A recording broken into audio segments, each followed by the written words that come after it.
Yo, Rocco B, Scotty G, highly explicit NFL podcast. We're back, episode 17, and guess who's back, baby? I'm Rocco B. How you doing? And we got our boy Scotty G back from vacation over in California. Hey, Scotty boy, how you doing? How you doing? How the fucking vacation? How was the vacation? It was unreal, man. Me and the lady just relaxed. We did some snorkeling.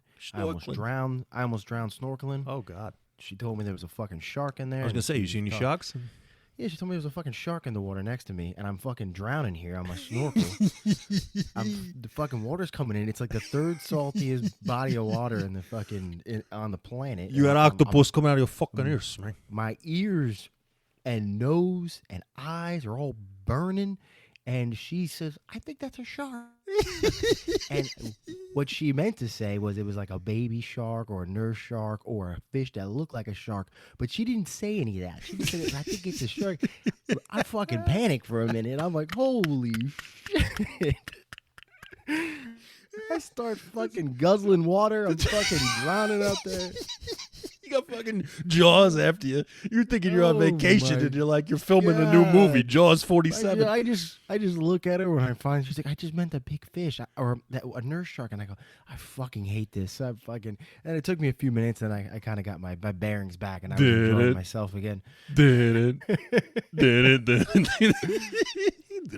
Let me tell you though, Key West, beautiful place. A ton of drinking and eating down there. It was awesome. Fantastic. Saw some sunset, some sunrise. And after all that, I tell you what, man, I really feel we're rehabilitated, we're invigorated, we're assimilated, and soon to be relocated. Right back in San Diego, huh? Mr. Briganti, That's unbelievable. I'm glad to have you back. Fucking Norwalk over here. Oh, my God. Fucking Norwalk. Listen, if we can go on fucking Carlito's way all day here. I need to know. I mean, we did episode 16 without you. And I got to see, what you First off, I got to say, you guys are a bunch of cocksuckers trying to bash Zach Wilson over here. I hear you talking about how frail you looked and making fun of him and shit. He looked tiny, you know it. Yeah, real quick, I just want to let you know, Joe Montana, your boy, 6'2", 205. Zach Wilson, 6'3", 209. He ain't 6'3". If he's 6'3", I'm 6'11". All right, so he's 6'2", 205? That's what I'm saying. They look the same. That's what I said. What about Eli Manning, Mr. fucking Unbreakable, 6'5", 218? I mean, when you wait for the height, I mean, that's probably about the same frailty. And you got to remember, we acting like this kid can't put on 5 to 10 pounds from now till either first week or next season? Yeah. No, I'm not talking about, like, his weight. Anybody can put on weight. I mean, look at fucking Baker Mayfield. You're just talking about his build. I'm talking about his build. His fucking shoulders look fucking tinier, like his little elbows. It's crazy.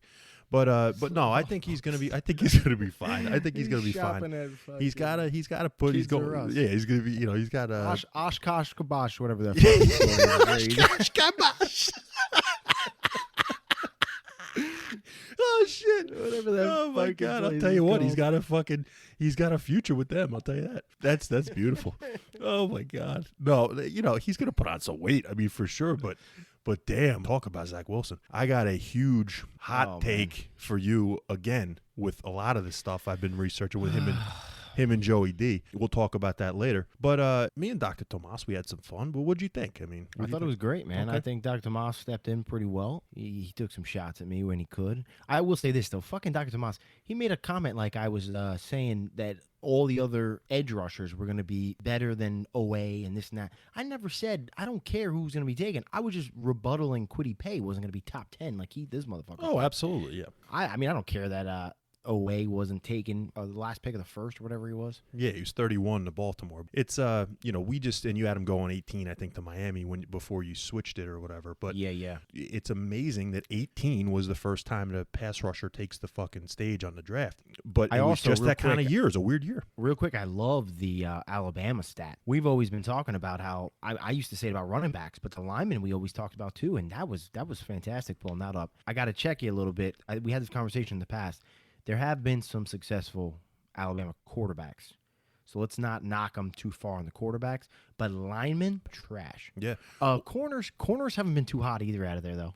Yeah, it's hit or miss, but there's a lot of studs that come out of there too. But we'll talk about the quarterbacks at some point. That'd be great. But basically, the research I did on the linemen was fucking incredible. I was blown away. That's pretty alarming, man. The Saban era offensive lineman, it's incredible. And honestly, the big one, I always thought this over the years. That's why I did the research and finally wanted to figure out if it was true. But 2 years ago with Jonah Williams at Cincinnati, I mean, once I knew he was taking that high and he really hasn't seen the field, and then they're talking about drafting, number 5 offensive tackle. You don't do that if you draft an offensive tackle 2 years before that high. Yeah. So I'm like, man, that's right. He was there.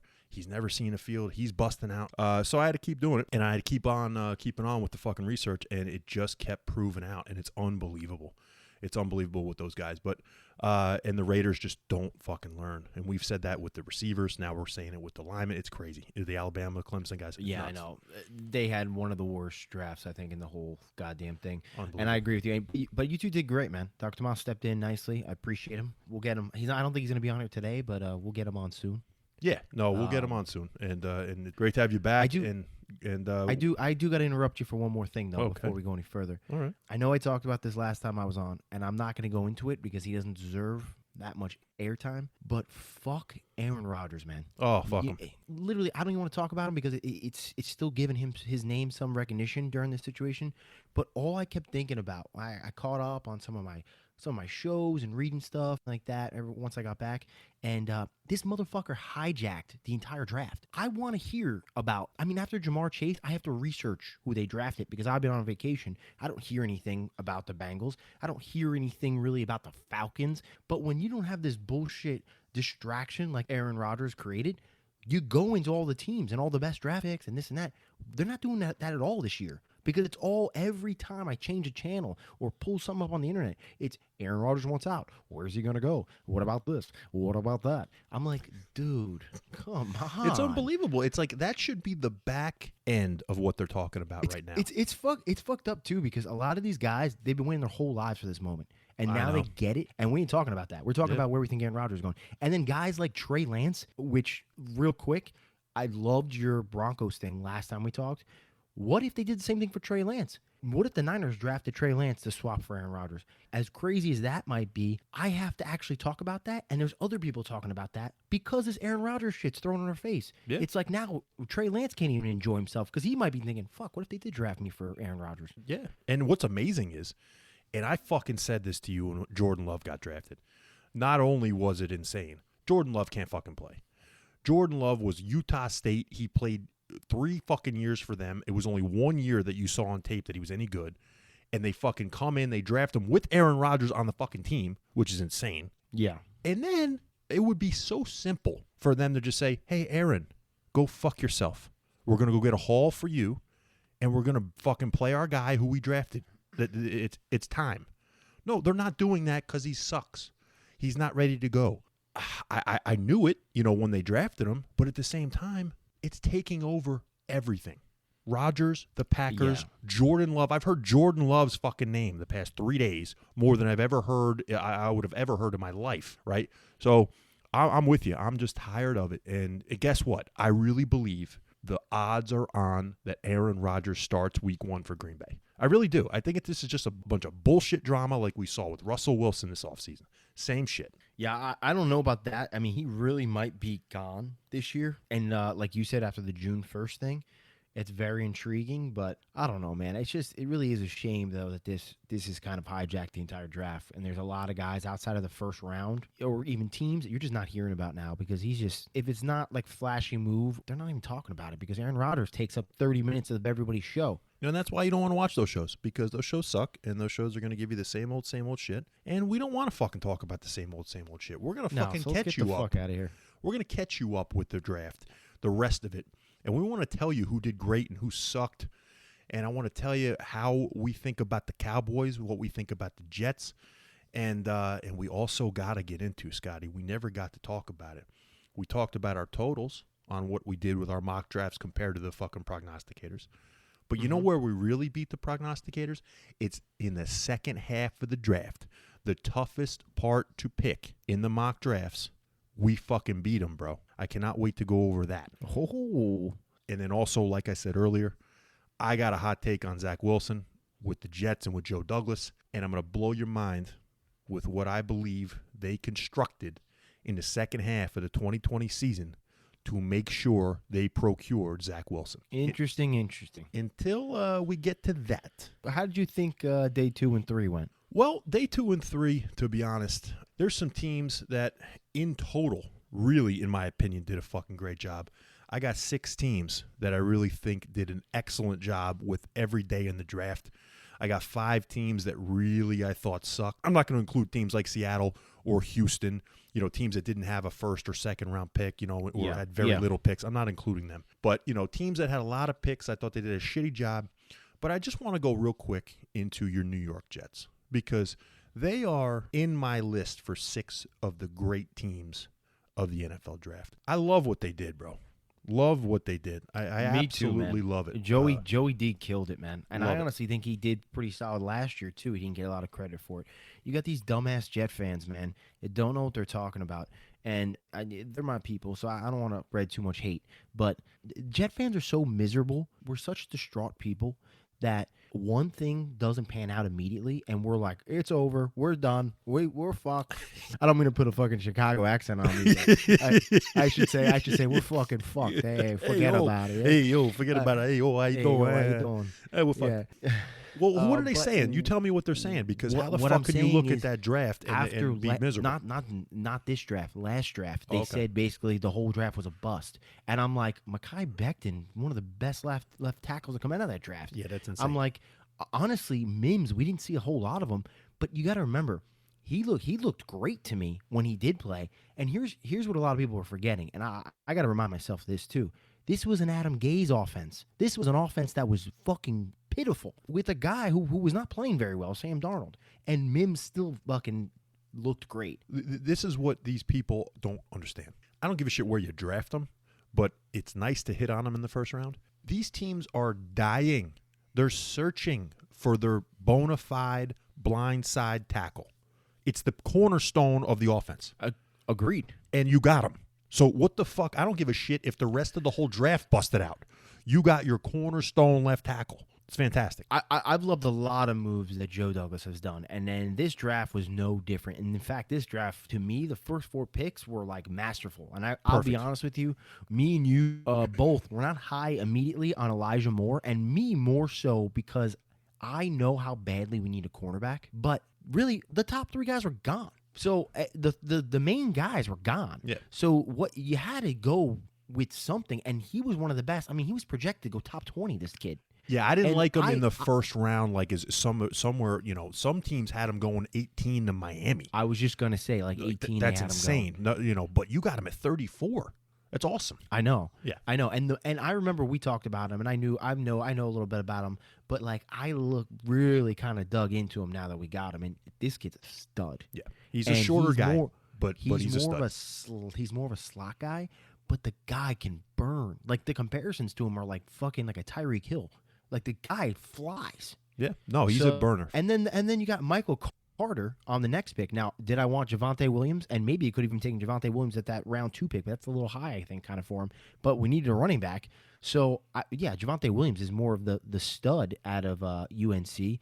But Michael Carter, man, he's a great player, man. He had more yards than Javonte Williams. This kid, Carter, will be like your James White. He's the pass-catching back out of the backfield. And you need one of those for sure, because Tevin Coleman is not really that guy. And Tevin Coleman is very injury prone. And Tevin Coleman has, I was going to say injury problems. Yeah. So who knows if he can even stay on the field. Yeah. But he's you gotta, more like a insurance policy because he's boys with Salah. Yeah, but you got to have the back catch passes, especially from a fucking rookie quarterback. So it's a great pick there. Like I said, I completely fucking agree with you. I think they easily could have said, we're going to go get Javonte Williams in the second round. But I really believe at that point they could not leave Elijah Moore there. Yeah, I agree with you. And the more I looked at it, because when we first heard about it, we were at the wedding. We were all over, we were drinking, whatnot. Yeah. And I was like, I don't know how I feel about that pick. But then reevaluating it and thinking about it the next day, I'm like, man, what a fantastic pick that was. Yeah. He killed the first 4. I'm going to be honest with you. I know Michael Carter from Duke a little bit, but the other guys they've drafted, haven't watched a ton of tape on them. I know they got 2 corners, Pinnock and from Pittsburgh and Eagles from Kentucky, but they look like they are loading up on defense, after they loaded up on offense. Yeah, and the Auburn kid, Jamian Sherwood, I hope that's how you say his name. He's apparently a safety, which is a little alarming because we actually got 2 safeties. And for those who don't know, Marcus May, who's probably the best player on our team, is on a franchise tag. Yep. So it makes me a little nervous that they might ship him out. But I believe it's Sherwood because I know we got another guy later in round 6. Nazrul Dean from Florida State. But I'm pretty sure Sherwood's the guy that they said can actually is more like a in the box safety, and they want to maybe even transition him to like outside linebacker, which could be interesting. Okay. And maybe in certain packages. And like you said, Michael Carter. I don't know anything about Michael Carter from Duke, but I just hope they meant to draft him and they weren't like, "Fuck, we got the wrong Michael Carter the first time." I couldn't believe it. I'm like, how the fuck? Not only in the same year of the draft, there's a guy with the same name, but that's right. But it's like, how the fuck is this happening all the time? Michael Carter, but yet the same team drafts the same guy. Joe Douglas is like, "Oh, we really like this Michael Carter kid out of Duke. Why don't you go send that in for the fourth round pick?" "Oh, we got the Michael Carter from North Carolina." What the fuck? It's the wrong Michael Carter. I said Michael Carter from Duke. I know. I was like, that's amazing to me. Are you fucking Joe Douglas or fucking Gettleman over there, man? That fucking I don't know. I don't trade back. I don't do that. I don't trade back. Gettleman. He's the worst. But yeah, I love your draft. And honestly, I mean, I don't really want to go too crazy on, say round 5 to 7 about who knows. A lot of them because a lot of these get cut, guys too. But a lot of them get cut too. So a lot of these guys don't make the fucking team. So I don't want to even go super nuts on what the fuck they project as the team and blah blah blah. A lot of them are going to be on the fucking practice squad. But those first 4 picks for the Jets, loved them. Let me just say this one more thing, and then we can kind of get off the Jets because I know people are probably sick of me talking about it. But I was talking to a couple people, including my lady, about this. One thing that really has me excited for the first time in a long time is not only do you have a new regime where it's a new head coach, new offensive coordinator, the GM's only in like his second year. It's only his second draft class. But these guys, Zach Wilson, obviously he's going to start either day 1 or within the first couple weeks. Elijah Vera Tucker is probably going to be a day 1 starter. Elijah Moore is going to get some starting time in the beginning. Michael Carter is probably going to get some starting time in the beginning. Mekhi Becton got drafted last year. He's going to be starting. Denzel Mims, he drafted last year. He's going to be starting. My point being is I love the idea that this whole core of this team is all starting together. They're all going to grow and gel together. And that's not something we've done in a long time. Usually we're trying to plug and play fucking veterans here and there. Yeah. It never works out. I told you that's what I liked about the Lawrence and ETN thing. It's the only thing I liked about it is that he's going to be comfortable and they're going to be growing together. It's funny, speaking of Wilson, maybe not playing and all that stuff, Wilson comes out and says, I really got to earn the job. I don't expect it to be given to me. There's no other fucking quarterback in camp, brother. Like, what the fuck? You got drafted number 2. There's no other quarterback here. I understand it. You don't have to go fucking out on Front Street day 1, that you got to earn it. I mean, give me a fucking break. But, so if you want to get off the Jets, let me get this off my fucking chest first. You remember all year last year, everybody knew Trevor Lawrence was going number 1. Everybody knew it's tanking for Trevor, right? I think we knew for the last 3 seasons last 3 years we've known Trevor Lawrence going number 1. You just never know, because everybody thought Sam Darnold was going to be number 1, then bang, there's Baker Mayfield. True. Good point. But you were just so gung-ho. You were like, this team fucking sucks. Adam Gase is going to be gone. Sammy D's probably not going to do it. We need to restart. Joey D's there. Let's just fucking get Trevor Lawrence. Go 0-16. Bada boom, bada bing. I was ready for it. And then what about that Raiders game, right? Raiders game comes up. Jets are playing the fucking Raiders, and they got them beat almost, and they let that bomb at the end of the game so they can make sure that they go 0-16 so they secure the number 1 pick. Secure? Well, that was in December, but let me drop a little hot take here. Oh, boy. Joe Douglas would have drafted Zach Wilson number 1 even if they were 0-16. I don't believe it. I don't believe it. Let me tell you why. So, there's a report out there that I read deep that Houston played BYU October 16th, 2020. This is when the Jets were like 0-7. Douglas fell in love with a kid named Zach Wilson, BYU quarterback who had 400 yards passing, 4 touchdowns, and 0 picks against the Houston Cougars. And then... Great name, by the way. Okay. And then...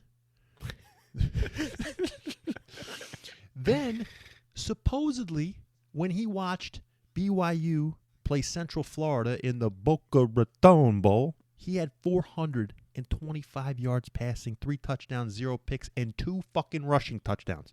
Zach Wilson. After that game, Joe Douglas and the whole New York Jet scouting department was on board for Zach Wilson. How do you know this? How do you know this? I've done research. Now, let's take us back to when the Jets finally get off the schneid and fuck themselves over in an 0-16 perfect season losing. They beat the Rams on December 20th when they were 17-point underdogs. They beat the Goliath Rams. The next week, Goliath might be a stretch, but go ahead. they beat the Cleveland Browns, 10-point underdog, the next week to go 2-14. To me, if they wanted Zach Wilson, like I think they did, there's no way that Joe Douglas, that whole scouting department, and everyone involved in the Jets front office could draft Zach Wilson number 1 and put their lives on the line, put their careers on the line to do it. I really believe that they tanked against the Raiders on purpose. I think that came all the way down from front office to the field. There's no way Greg Williams just did that by himself. There's no fucking way. There's no logic in that. Why would Greg Williams want to lose a game? He knows he's not going to be there the next season, right? Why would he tank that shit on purpose in his mind, right? But then they think about it, and the next 2 weeks go by before the Rams game. They know that this is the fucking kid they want. Joe Douglas and the fucking scouting department have a hard-on for Zach Wilson, a chubby, per se. You got to remember, the Jets were so bad. I don't even know how the fuck they were in the Raiders game, but they were so bad all year.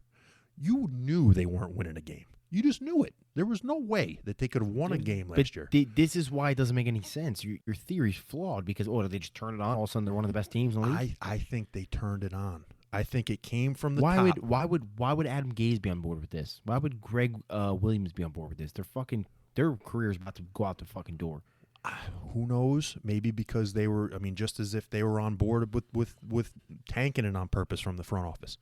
I really believe that Joe Douglas set a fire under that team's ass for especially those 2 games, those 2 wins, knowing that they did not want to take Trevor Lawrence. They wanted Zach Wilson, and they didn't want to do it at number 1. There's no way that they could have done it number 1 and then not have their jobs lost. I don't know if I buy this. Also, the other thing is, a little hole in your story is Greg Williams, believe it or not, as much as I respect him as a D coordinator, this dumb shit has actually done that move multiple times in his career in that same situation. He probably knew that he was going to be back the next season. You know what I'm saying? Like, there's no way that guy decides to call that defense because that's what he felt as Greg Williams was the best thing to do for him. That was a Jet move. Greg Williams was never going to be a part of the Jets in 2021. That came from somewhere, okay? And then if you're going to tell me that they're so hot on Trevor Lawrence, if they're so hot for Trevor Lawrence, you got to tell me that if they tanked against the Raiders on purpose, why didn't they tank against the Rams on purpose? Why didn't they tank against the Browns? Well, maybe they didn't tank the first time on purpose.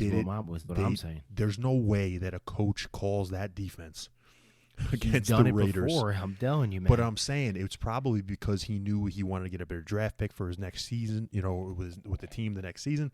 All that kind of shit. He knew he was gone. He knew he was on a fucking, 4 or 5, whatever it was, 5-game fucking stretch, and then he was done. You don't do that, especially if you want a coaching job the next year, knowing that you did that. That was your call, blah, blah, blah. Everybody knows that shit came from the top. They wanted to go 0-16, but something changed. Something changed. I don't know. I don't know if I'm with that or not, but I do got to share a quick story before we move on. Okay. For Christmas, my family, we do a little Secret Santa every year for Christmas. And, it's a nice thing. And I'm all the way in California. The rest of the fam's in Jersey, as you know. And my cousin Brandon actually had me. And they were nice enough. Anyone that got me gifts, and for him, he mailed them out to me. And all my gifts from him arrived. Actually, all of them arrived like a week prior to that week. But there was one gift that I guess he ordered online that arrived on that Friday. I believe it was, December 18th or whatever it was. We have like a room downstairs where it's kind of locked up, and I didn't have time to get it till the Monday after that game. Well, as a gag gift, this motherfucker, before they had a win, obviously, buys me a Trevor Lawrence pillow for, I guess, my bed or the couch. I don't know what it was for. It's literally a pillow with his face on it. And and he's got like a halo over it. It looks like Jesus Christ, and then you replace Jesus' face with Trevor Lawrence's face. And literally, like we've said in whatever it was, episode 1, 2, or 3, it's a fucking jinx on anything I've ever had. If you get me a Jets jersey or a Jets memorabilia or anything like that with a certain player, the Jets were winless. This fucking pillow arrives in my apartment complex. 2 days later, the fucking Jets get their first win. I'll tell you, I think that's got more of a chance of being a reason than they just turned it on and out of nowhere Dude, they wanted to play. It was the worst, man. I It know. came in this box, open it up. I would like and Dr. Tomas and my girl, they opened the box and they know the deal, and I'm just like from afar, and I felt like the movie Seven. I'm like, what's in the box? What's in the box?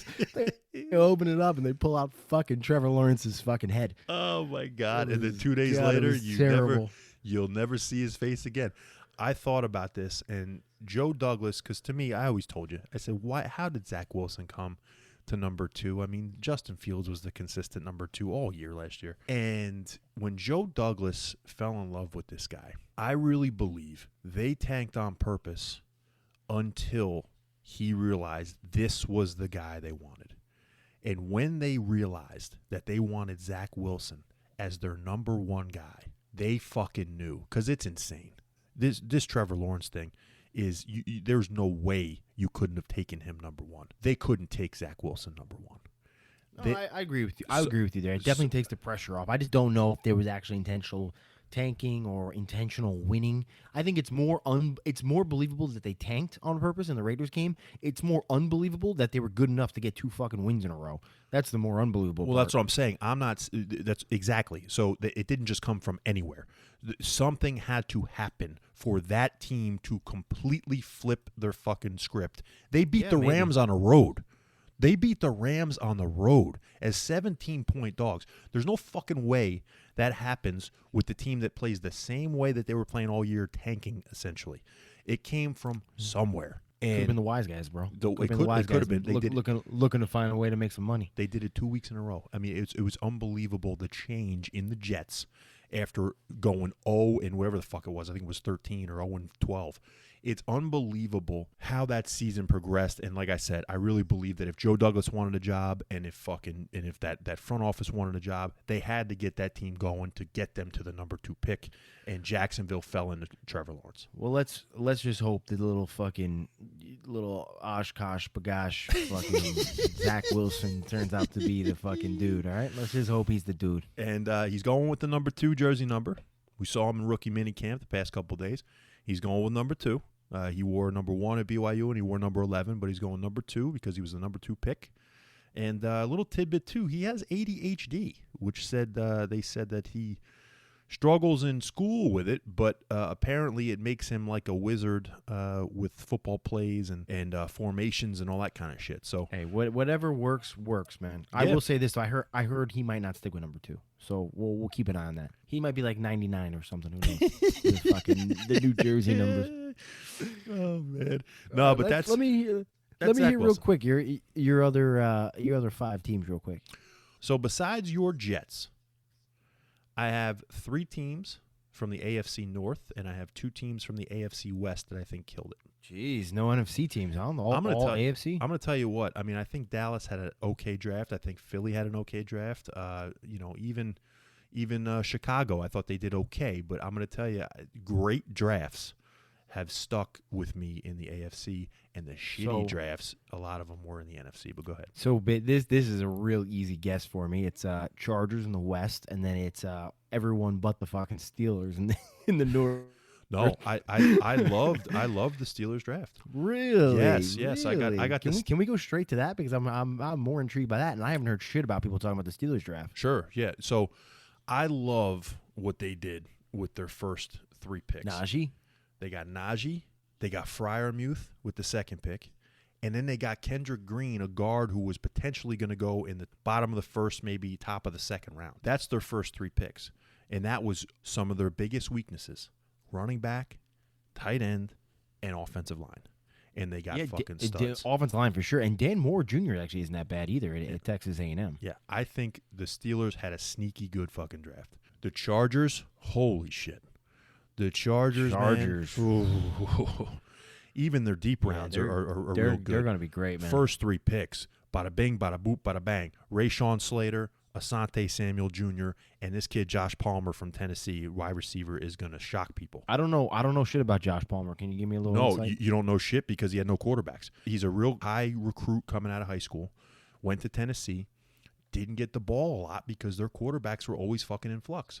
I really believe he's going to be another guy like a Diami Brown that was drafted to fucking Washington from North Carolina, who's going to be one of these receivers that pops up because he just didn't get to play in college on tape. And then you want to talk about sticking in the AFC West. I really love what Denver did. Denver had a great draft, in my opinion.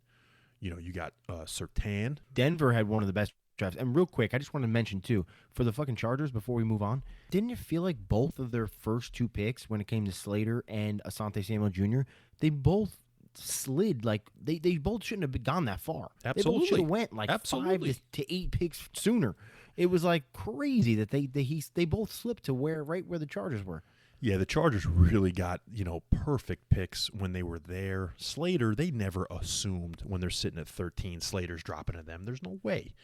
But Denver's draft, to me, holy shit. It's up and down. I love me some Javonte Williams on there. Javonte Williams, which is the pick right after the Jets. Quinn Miners was this kid that everybody was talking about from Division III, who was a fucking mauler on the offensive line. They got him in the 3rd round. This kid, Baron Browning, was tackling everything at Ohio State, but they just said maybe he couldn't cover anybody. They got him in the 3rd round. Caden Stearns, I watch a shit ton of at Texas. Jamar Johnson was considered to be like a 2nd-round pick. They got him at the back end of the 5th. And this Kerry Vincent Jr. from LSU. Yeah, Kerry Vincent Jr. is pretty good. Always corners from LSU are great, usually. Yeah. So they got a fucking haul in their draft. I love what Denver did. And then you got the Cleveland fucking Browns. Oh, you want to talk about the first 2 picks being as good as it can get, and especially when they were in the back end of all these rounds. Greg Newsome, your boy, went to Cleveland. I know. What a great pick. Took 26 more picks. He went 26th.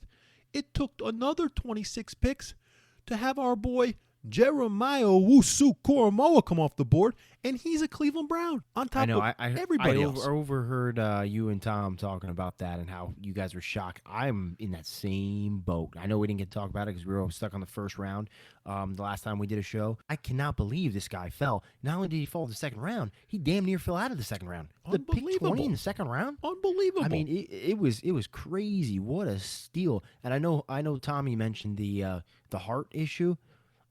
I guarantee it's going to turn out to be fucking nothing.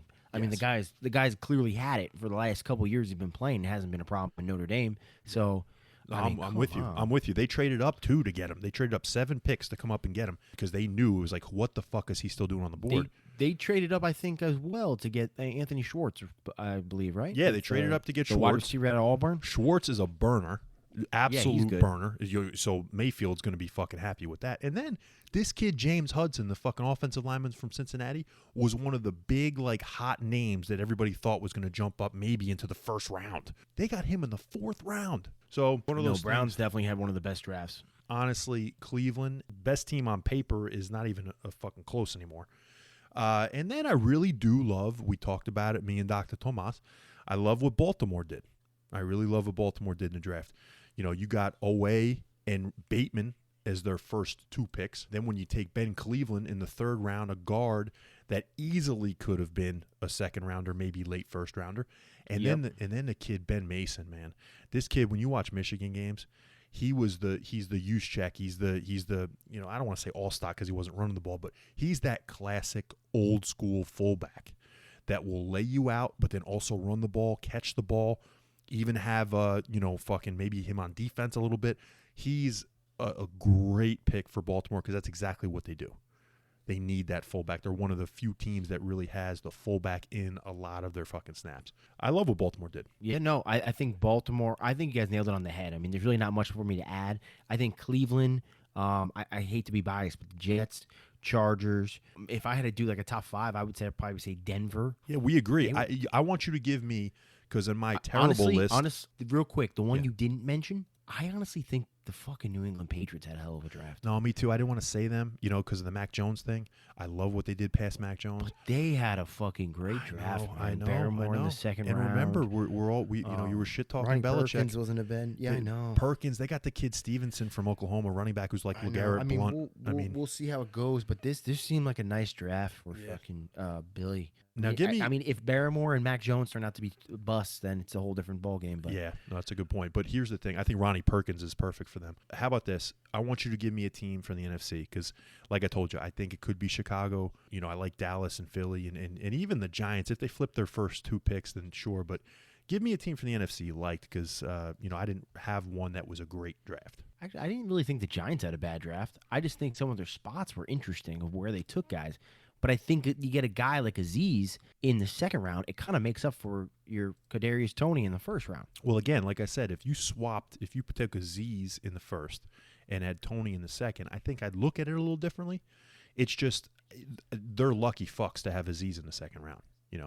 I think they would have had Toney in the second round, definitely. But you make a good point, though. There really aren't too many NFC teams that I look at their draft and I'm like, ain't it amazing? Pretty good. Ain't it amazing? I mean, if you like Trey Lance, I don't know if I do or not. He's okay. But if you like Trey Lance, I love the Niners got Trey Sermon in the third round. Mm-hmm. Aaron Banks isn't a bad guard out of Notre Dame. Jalen Moore is not a bad offensive tackle out of Western Michigan. It's just, so I mean nothing crazy, but I love those first like 2-3 picks from the 49ers. And again, if Lance turns out to be a bust, then it just depends on if you're a fan of Lance. Yeah, absolutely. Lance. Hey, this is Lance. There's not. Let me tell you, Scotty. Let me tell you the 3 NFC teams that were terrible in my opinion. The New Orleans Saints, the Green Bay Packers, and the Los Angeles Rams, to me, had the worst draft. They did not have a first-round pick, but they did have a lot of picks, and I do not like who they took. I got one for you, by the way, that I like. I forgot about this. All right. The Carolina Panthers, I love their draft. Sure. J.C. Horn, first round. Yep. Terrence Marshall Jr. in the second round. Yep. They got Chuba Hubbard in the fourth round. Mm-hmm. Yep. Even this kid, Deontay Brown, was considered to be a solid guard at Alabama. I know it's Alabama, but still. Yeah, here's what I'll say about that. So J.C. Horn, who the fuck knows? Like I said, if I think how he's gonna play, I think he's gonna get a lot of flags. Me personally, I like the kid though. So and then love Terrace Marshall, has an issue with drops. I think he's gonna be great with Joe Brady though, and I fucking told everybody he was going to Carolina. I don't like the Chuba thing. If he was higher, I like it's a 4th-round pick, no big deal. I think he's got a lot of mileage. I really do, and he's a Oklahoma State back, that was in the Big 12. The defenses aren't that great, ton of carries. And this kid, Deontay Brown, 2 problems. Super weight problem. He's overweight all the time. They said they can't get him down, and he's an Alabama offensive lineman. So, but, honestly, I think if those guys turn out to be cornerstone pieces, J.C. Horn, Terrace Marshall, I think the Carolina Panthers are going to have a top 3 draft this year for sure. I also think the Arizona Cardinals had a solid draft, getting Rondale Moore in the second round. This Marco Wilson out of Florida. I mean, he had a pretty high grade coming out. Yeah, who'd they get in the second round? It was Rondale Moore. Who was it? Rondale Moore in the second round. Yeah, and then, but I just think I know what the fuck you doing. Get out of Florida, buddy. Get back to California. I think honestly, that sounds more like Florida. That's a good point. I just think they stretched on Zaven Collins. To be honest, I think that's a little high. Yeah, 16 was a little high. I agree with you, but he's still a stud, man. Yeah. I mean, he could turn out to be a fucking baller. We'll see. I mean, they got Justin Simmons the other year at 8th, and he hasn't played like an 8th pick, so we'll see. But they're very similar, both of them. But I'll tell you, and then Dr. Tomas, you remember I was saying with him last episode that I really did not like what Miami did. I did not like, of course, what Vegas did. So I agree with you there. So those are 2 other ones. What did you, real quick, what did you think about round 3, pick 3, 67th pick, Davis Mills goes to Houston Texans? Houston, yeah. So, and we'll talk about Davis Mills in a second when I go into Dallas a little bit. But I just think it's one of those easy picks. He was there. Everyone was talking about Davis Mills being maybe the fucking 6th quarterback taken, and he was close, I guess, because Kyle Trask only comes off the board 4 picks before that as number 6. to Tampa Bay, which we both of us talked about. But I'll tell you what, Houston was smart. I'll give him credit here. What's the loss? What's the risk? You take this kid, and if you think Watson's going to be out for the season like I do and a lot of fucking prognosticators do, you need somebody. And why the fuck not? See what you got with the guy. I liked it, to be honest with you. And I love the fact that Trask went to Tampa Bay. I really think these two guys went into some good spots because Mills, I think, you got to just throw him in there. Just let him fucking play and see what you got. I know they don't have a ton of pieces, but let him play, see what you got. Speaking of Davis Mills, let me get into Dallas real quick because they took a kid in the 5th round that I really, really, really like, and I think he's going to be a sneaky good pick for them. I watched a kid, wide receiver, Simi Fehoko, a fucking wide receiver who is 6'4", 220, played for Stanford. Every highlight film I watched, Davis Mills, this kid was all over it. And I really do like what he does. And Dallas got him in deep in the 5th round. So I really like that. Dallas, as we've talked about before, I really like what they did with Parsons. I like the fact they got the extra 3rd round pick. I don't like what the fuck they did in the 3rd round, but I like. I was gonna say I felt like the 3rd round was kind of a reach for every player. They really I feel like every player probably would have been in the 4th or 5th round. I'm really pissed off about what they did in the 3rd round. I love the pick of Kelvin Joseph from Kentucky. I think he's got a real shot at being one of those Richard Sherman types, that the guys that you didn't really think could do it in the NFL, but because of Dan Quinn, bada boom, he's an all-pro. I like that kid. But they fucking reached in the 3rd round big time. I kind of like the Jabril Cox pick. Well, I was going to get there. He's going to be the future of the Cowboys linebacking core. But the 3rd round, they butchered. The 3rd round was trash to me. Not trash. I think all the players are solid players. My problem is I feel like they all would have been there later. You know what like they you are, could have Scotty? got. They're all projects. You don't take projects in the 3rd round.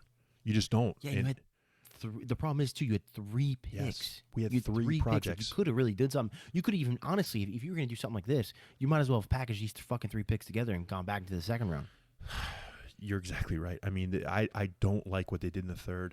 If they would have lost out on a guy like Jabril Cox because of that, I would have been so pissed. They got Cox, who's going to be fantastic, Simi Fehoko in the 5th round. And then this kid, Quentin Bohanna, who's the schnoz from Kentucky. Yeah.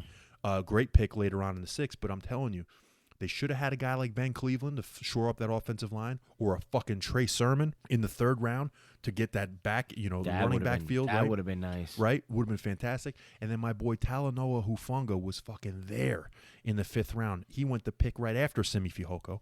And I would have taken Hufanga, anywhere else in the 3rd or the 4th round. But I'm telling you, this kid Jabril Cox is going to be a stud.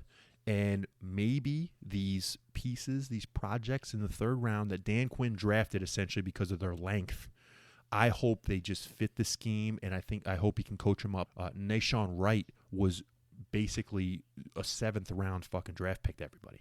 So let me ask you something. I understand you got a wide receiver, an offensive tackle, and a guard, and I know your defense was trash. I mean, I've been bashing it all fucking off season here about how you couldn't stop a nosebleed. So I understand you had to go defensive heavy in this draft, but does it alarm you at all that it does appear that Dan Quinn drafted all these guys?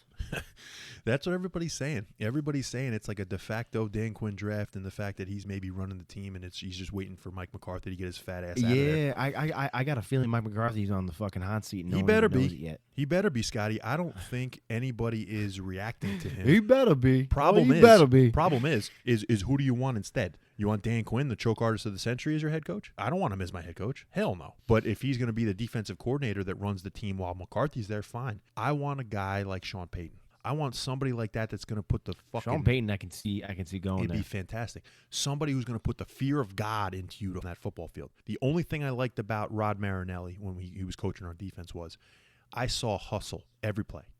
Every play, there was a bunch of white shirts to that fucking football. I did not see that last year. And agreed. Mike Nolan was a shit show. And I really believe Mike McCarthy could be a shit show. And I hope to God that they get this right, because they have a very small window. Very small window. Yeah, I mean, we'll see. I will say this. Not that you care about what they say, but your boy Skip Bayless, big Dallas fan, obviously, he hated the Micah Parsons pick. You believe that? Hated it.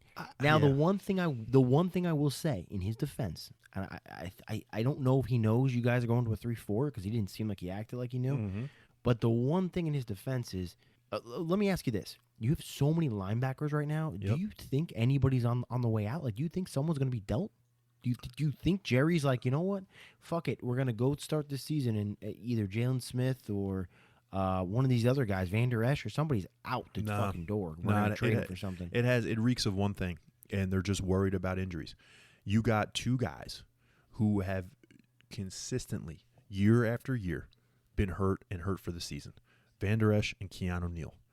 Once you have two of those guys, who is half of your 3-4 linebacking core, are very injury prone. And then, everybody forgets, Jalen Smith tore his fucking knee up. He had to sit out his first year.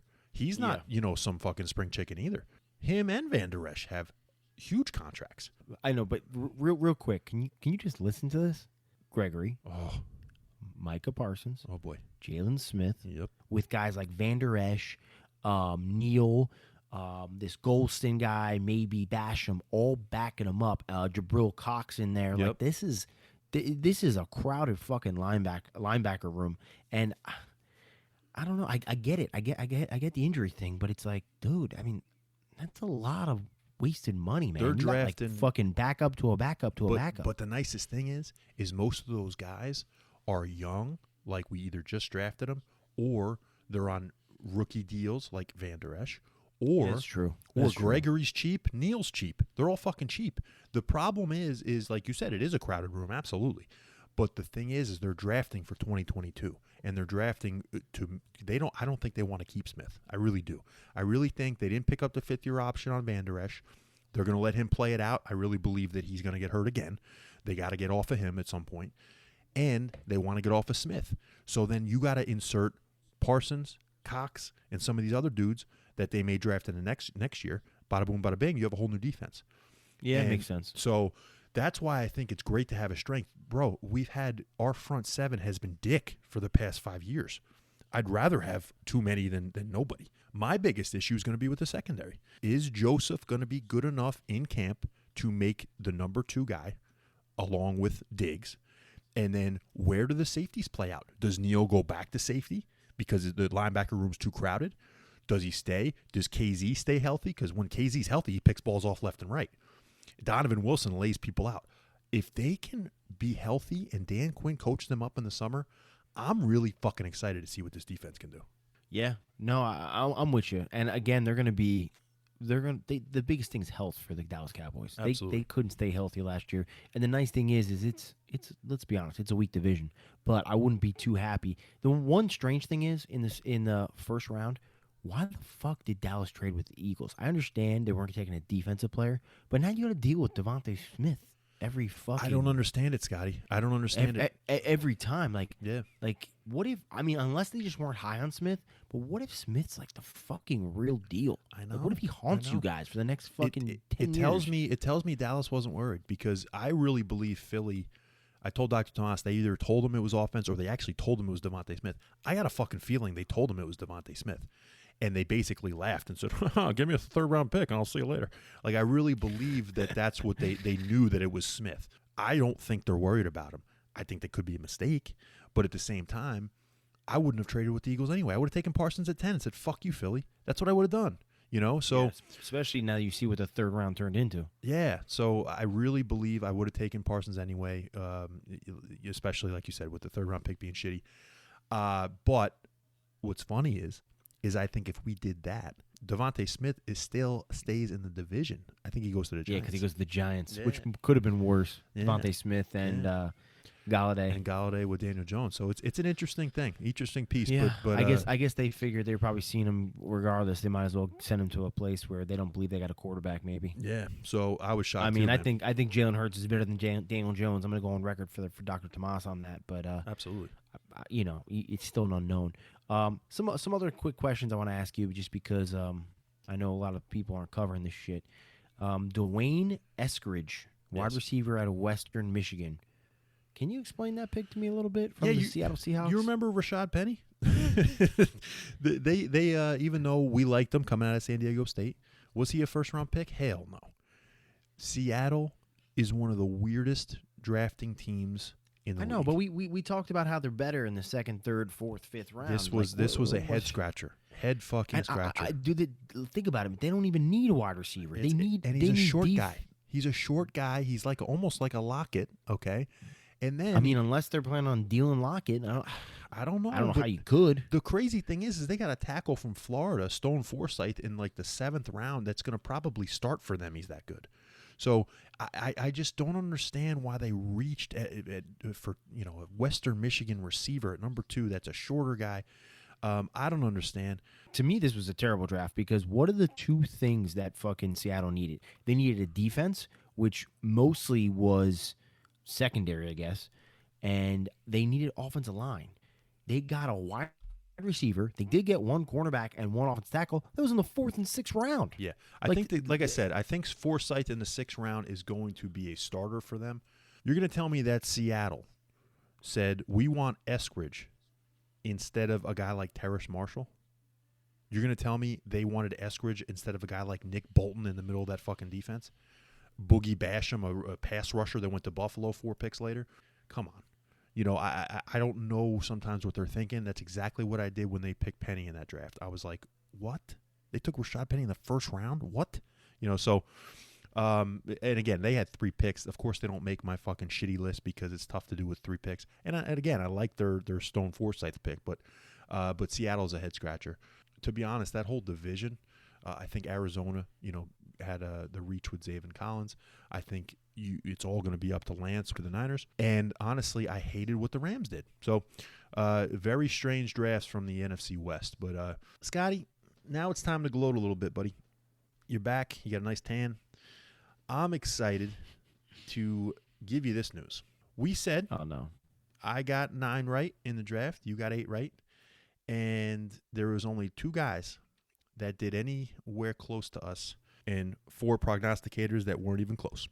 Rocco B got more correct, past number 17 in the second half of the 1st round of the draft than any of the fucking prognosticators. Would you like me to go over it? I would love it. By the way, real quick, can we come up with a different name than prognosticators? I feel like all you say is prognosticator. We got a fucking different name or what? Expert or what the fuck could we use? I don't know, because we could be considered experts, fucking beating these motherfuckers. I don't want to be considered a prognosticator. That's for sure. Oh, God. Sounds like fucking prostate or something. or prostitute. How you doing? Rocco B. I got 9 right, but I got 3 picks correct. Past number 17. I got Caleb Farley at 22, Najee Harris at 24, Rashad Bateman at 27. All correct with the same team, same pick number. Scotty G. Najee Harris at 24, and Jason Odafe-Oweh at 31 to the Baltimore Ravens. So Todd McShay had 2 right with Najee Harris and Rashad Bateman. Peter King had 2 right with Jalen Phillips at 18 and Najee Harris at 24. Every other prognosticator only had 1 fucking guy past the number 17. And Mel Kiper Jr., the prognosticator of prognosticators, he had none. This motherfucker had nobody past number 14, okay? The guy couldn't pick anything past 14. How the fuck can you be the expert prognosticator on the NFL draft and you can't pick a guy correctly past the number 14? I don't understand it. Yeah, I mean, he's a fucking strange dude. I mean, this guy, it is really crazy because these guys, these experts, I'm going to call them. I can't call them the prostitutes, whatever you call them. These experts, they, like guys like Mel Kiper and Tom McShay, they literally scout. They literally live for this moment. They basically work from March to fucking June, and all they do the rest of the year is basically scout and watch college ball and talk to college scouts and talk to NFL coaches. They basically just prepare for the March to June workload of them being on TV and talking about it. That's all they do. So it's like, how is that the case when, you work a full job, I work a full job, we're doing this, we're doing that, we're not getting paid for shit, and we come out and we do just as good, if not better. I just don't get it. We do better, and that's what pisses me off, Scotty. That's what you know pisses what? me You know off. what? I'll tell you what. I'll say this.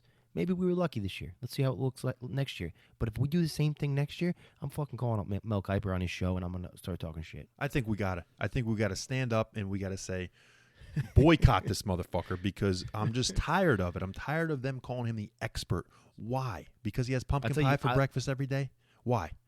The weird shit. He's a too. weirdo. He doesn't drink. He doesn't drink water. He doesn't go to the no bathroom breaks. Well, he should change some shit up, because his drafts suck. His drafts suck, and we aced them already the first year. Give us another who's year. The guy, we'll just do better. Who's the guy though? Who's the guy that got 11 right though? That guy we gotta listen. McShay it was the aberration. McShay was getting 6 and 5 fucking and 7 picks. He got 11 this year because he got lucky with the top 7. We'll see what he does. We'll see what he does. We'll see what he does. He got fucking lucky with Trey Lance and Jalen Waddle. Yeah, and guess what? Forget about lucky. These guys have all the inside info. How does Kiper get 6 right and not one past number 14, and they got all the inside info? Fuck these guys. We'll probably get one more right too when fucking Mayock gets fired and you get someone in that knows how to fucking draft someone who's capable of fucking playing a down in football. Yeah, you're exactly right. Guy, he drafts all over the fucking whether place. he's what he's doing, whether he's doing it or whether he's letting John Gruden do it. Somebody's got to let him go. Yeah, and he's like, and the Raiders are like a locked box. Like no one knows who they're drafting, as if they got like some secret recipe and all their guys suck. I don't get it. Yeah, they got a secret recipe. The fucking secret sauce is all expired and bunk, and I'm telling you, nobody wants to eat it anyway. I'm just so over these guys on TV, and we just want to give you the alternative. We want to give you entertaining, fun, but yet knowledgeable shit and stuff that you're not gonna hear all the time. I'm tired of hearing the same old shit, aren't you? My God. Yeah. We're going to keep having fun. That was episode 17. We got Dr. Tomas coming in. We got to get him in with Scotty G here.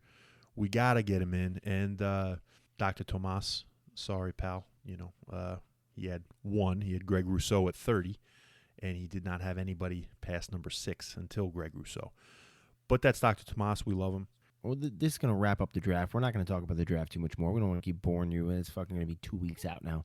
We need some call-ins, man. We need some questions. We need some feedback from the people. So give us something to kind of chat about and talk about. We're kind of going into the heart of the offseason. I will say we do have coming up is the schedule release is coming up soon, so let's get excited about that. That's something to talk about. But any kind of questions or any things you guys want to talk about, let us know, man. We'll dive into it. Let's do it. We're going to sift through it, and I'm going to tell you, Wednesday, May 12th, we got the schedule release.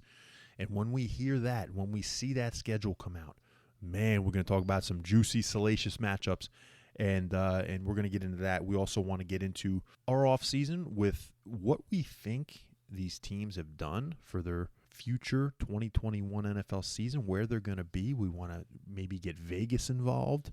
I can't wait to get Vegas involved. Oh, we're planning a trip to Vegas as well. So if anyone wants to meet us down there, just wait. I'm going to tell you what. Once we hit that black hole, baby, they ain't seen nothing like Rocco B and Scotty G. I'll tell you that. But this was fun. Glad to have you back. Make sure you put on the aloe vera. And but until next time, this is Rocco B. And for Scotty G, we'll say see you later and sayonara. Adios.